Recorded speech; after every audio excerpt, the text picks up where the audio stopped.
سفر سے واپس آئے گا تب بھی روزے رکھے گا۔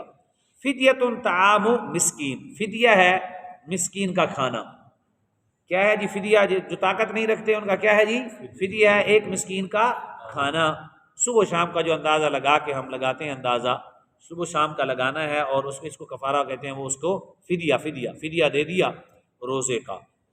فمن تطوع خیرا فهو خیر اللہ، جو شخص نیکی کرے گا، یعنی جو شخص نیکی، خیر مانے خیر، نیکی کرے گا، فهو خیر لہ، تو اس کے لیے کیا ہے جی؟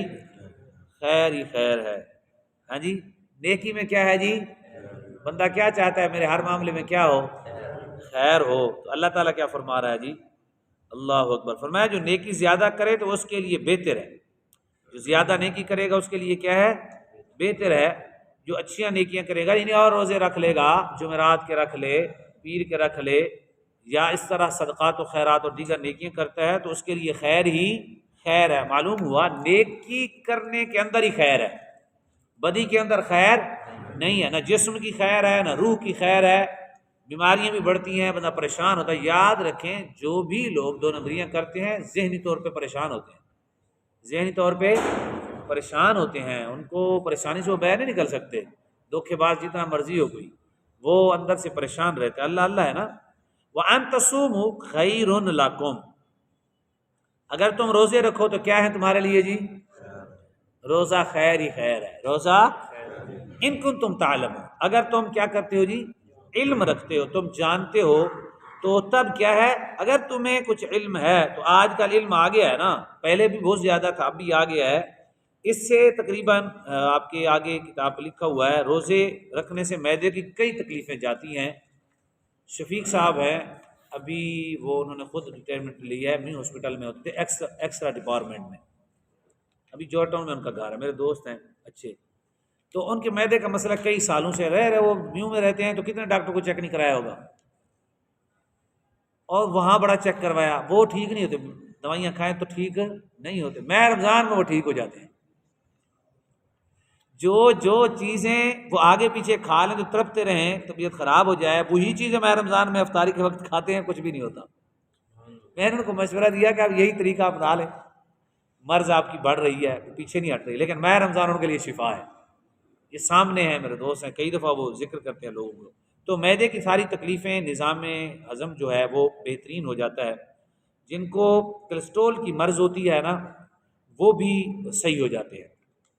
اس کی وجہ یہ ہوتی ہے کہ ہمارے اندر ایک آٹو سسٹم ہے، جب کچھ نہیں ہوتا تو جسم کے اندر ایک طریقہ کار ہے، وہ جو گندگی اندر ہوتی ہے پھر وہ اس کو نکالتا ہے، جسم اندر سے خوراک تو لینی ہوتی ہے، وہ ساری نکالتا ہے، چوستا ہے، نکالتا ہے، جو اس سے اچھی بلی ہوتی ہے وہ جسم کی غذا بناتا ہے، پھر اس گندگی کو، منہ سے بدبو آ رہی ہوتی ہے، ذائقہ عجیب سا معدے سے اس طرح ہوتا ہے، تو جسم کا نظام ایسا ہے، جب اس کو خوراک نہ دے تو اندر سے اس نے جسم نے لینی ہوتی ہے کہ نہیں لینی ہوتی، اس نے تو لینی ہے، وہی لیتا ہے، تو تب تو ہم کمزور ہوتے ہیں، اگر نہ لے تو ہم کمزور کیوں؟ ہم تو ویسے کہ ویسے رہیں۔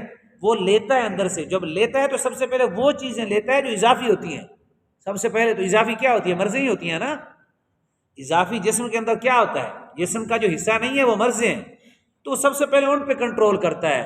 تو روزہ پلے درجے کا شفا کا نسخہ ہے، پلے درجے کا، کولیسٹرول کیا، اس طرح کی جو جسمانی کھچاؤ، ذہنی امراض، ڈپریشن اور نفسیاتی امراض ہیں، موٹاپا ہے، اس طرح جتنے بھی ہیں، لیکن اس کا طریقہ کار یہ ہے کہ روزہ رکھتے اور کھولتے احتیاط برتے، تو اس سے سنت مصطفیٰ کا خیال رکھے، کھانے پینے کی احتیاط کرے، یہ نہ ہو کہ روزہ کھولتے ہی حضرت صاحب اتنا کھا لیں کہ پھر عشاء کے ٹائم اٹھنا بھی مشکل ہو جائے، تو یہ بھی تو برا ہے نا، پھر وہ حساب ہی پورا نکال دے، مطلب 2 دن کا کھا لے پھر روزے کے ٹائم، ایسا بھی نہیں ہے، ہلکی غذا کھانی چاہیے اور قوت والی غذا کھانی چاہیے، اور زیادہ ایسی جو بھی مرض ہے آپ کو، جو اس کو بڑھاتی ہے اس کو چھوڑ دیں، جو مرض کو کم کرتی ہے اس کو کھائیں، وہ چیزیں کسی سے مشورہ کر لیں، تو انشاءاللہ تعالی روزہ مدد کر کے ساری بیماریاں اڑا دے گا انشاءاللہ تعالی، کیونکہ ہمارے رب نے کیا کرا ہے، روزے میں کیا ہے؟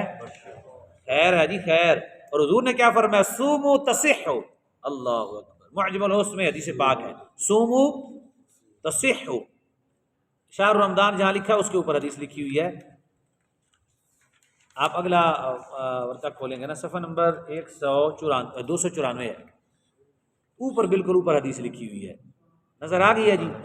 سومو تصحو، پڑھ لیتے ہیں جی، کیا حدیث ہے؟ سومو تصحو، سومو تصحو. ہاں جی، طبیبوں کے طبیب، ہم سب کے حبیب، اللہ کے حبیب، امام الانبیاء کا فرمان ہے. جو حقائق سے اللہ نے جن کو آگاہی عطا فرمائی ہے وہ ہمارے آقا صلی اللہ علیہ وسلم فرما رہے ہیں روزہ رکھو صحت مند بن جاؤ، روزہ رکھو اور صحت مند بن جاؤ، تندرست ہو جاؤ. فرمایا روزہ رکھو گے اور کیا ہو جاؤ گے؟ تندرست ہو جاؤ گے. لہذا روزہ رکھو اور تندرست ہو جاؤ اور صحت والی زندگی پاؤ. اعلیٰ حضرت عظیم البرکت جو ہے وہ فرماتے ہیں کہ چند سال ہوئے ہیں مجھے ماہ رجب میں نے اپنے آپ کو کوئی بیماری تھی اعلیٰ حضرت کو، تو اپنے والد کو کہتے ہیں میں نے دیکھا تو انہوں نے مجھے یہ فرمایا کہ آپ روزہ رکھیں. تو میں نے عرض کی میری مرض بڑھ جاتی ہے. خواب میں انہوں نے کہا کہ نہیں روزہ رکھیں. کہتے ہیں میں نے روزہ رکھا تو روزے کی برکت سے اللہ نے مجھے شفا عطا فرمائی. کئی امراض ہیں، مرضیں ہیں. میں نے کافی عرصہ دین سے محبت تو ظاہر ہے انسان دین میں ہوتا ہے. میں ایک مسجد میں یعنی وہاں درس ہوتا تو میں جب گزرنے لگا تو ایک دوست مجھ سے سلام لیتا تھا تو اس کے منہ پہ اوپر نا دوپہر کے ٹائم ادھر کچھ لگا ہوا تھا.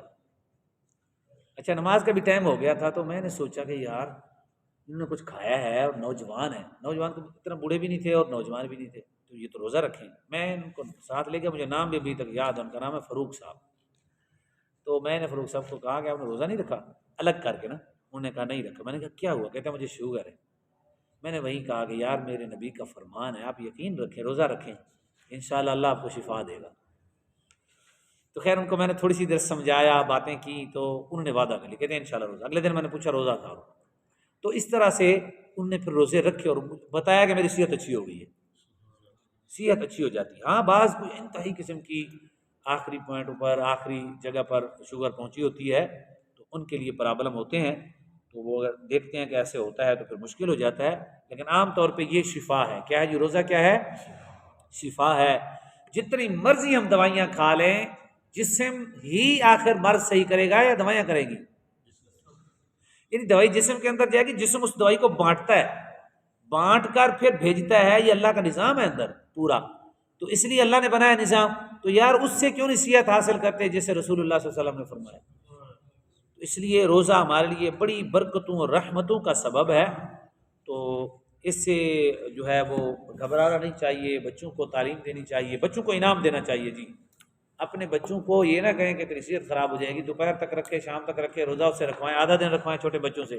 آپ کا روزہ زور کا ٹائم کھلے گا بھائی. چھوٹے چھوٹے بچے ہیں ان کا روزہ کب کھلے گا جی؟ زور کا ٹائم کھلے گا جی. ٹھیک ہے جی، ان کے لیے زور کے ٹائم افطاری لگا دیں.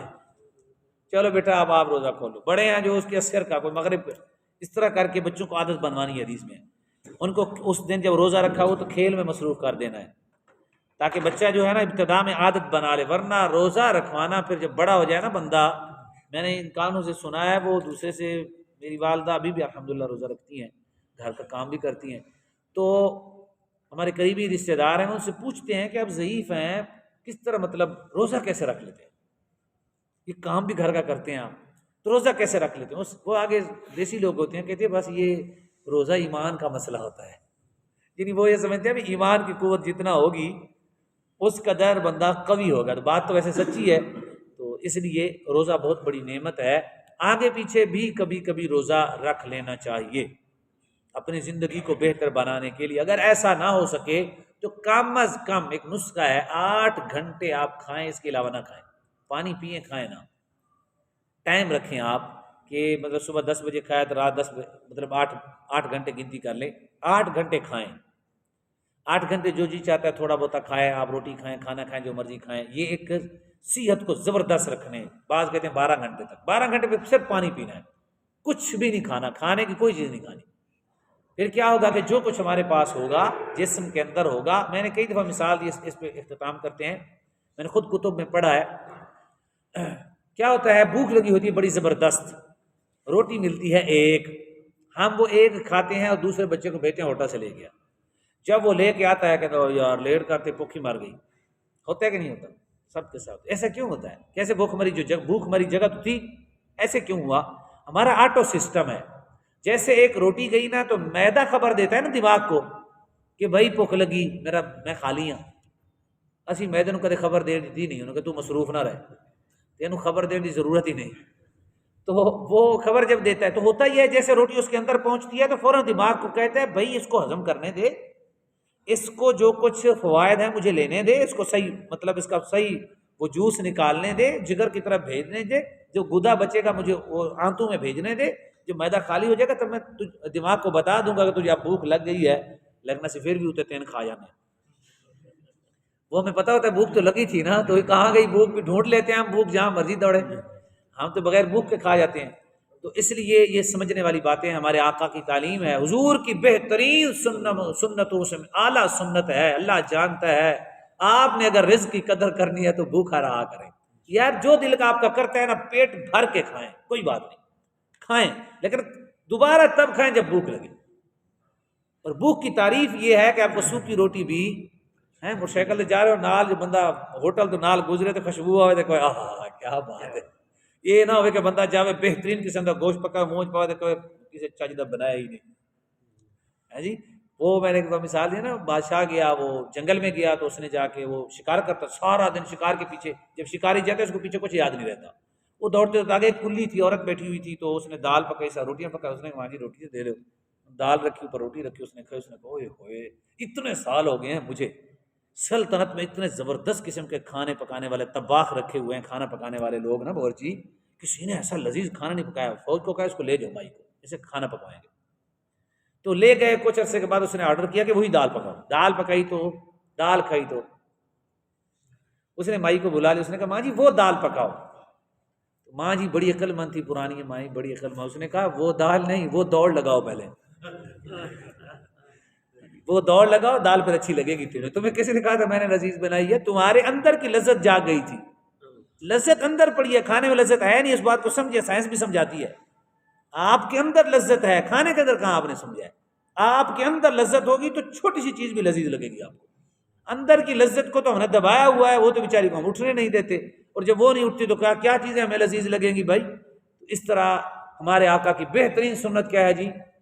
بھوک. امام الانبیاء نے پیٹ بھر کے کھائے نہیں یار، کیسے 2.25 من کے، ایک روایت میں نے پڑھی ہے 2.25 من نبی علیہ الصلوۃ والسلام نے جو استعمال کیا اپنی ساری زندگی میں. اندازہ جو لگایا گیا ہے، محدثین بھی تو بڑے عقل مند ہوتے ہیں نا، حضور کے کھانے حدیثوں میں دیکھے ہیں، پینا حضور نے دیکھا تو اندازہ لگا کہ بس حضور اتنا تناول فرماتے تھے، 40 دن تو حضور کھاتے نہیں تھے، یعنی اس قدر. تو ہم نے جس نبی کا کلمہ پڑھا ہے، بہر صورت کچھ چیزیں اپنے اوپر لاگو کرنی چاہیے، کریں گے تو انشاءاللہ بڑی برکات ہوں گی. کامل صحت چاہتے ہیں اس زمانے میں تو اپنے آپ کو بھوکا ضرور رکھیں. اللہ کے حضور دعا اللہ ہم سب کو روزوں کی برکات، آنے والی زندگی جو ہے مالک کائنات جو ماہ رمضان نصیب فرمائے ہمیں، اور اس کی برکات بھی نصیب فرمائے. سبحانک اللہ.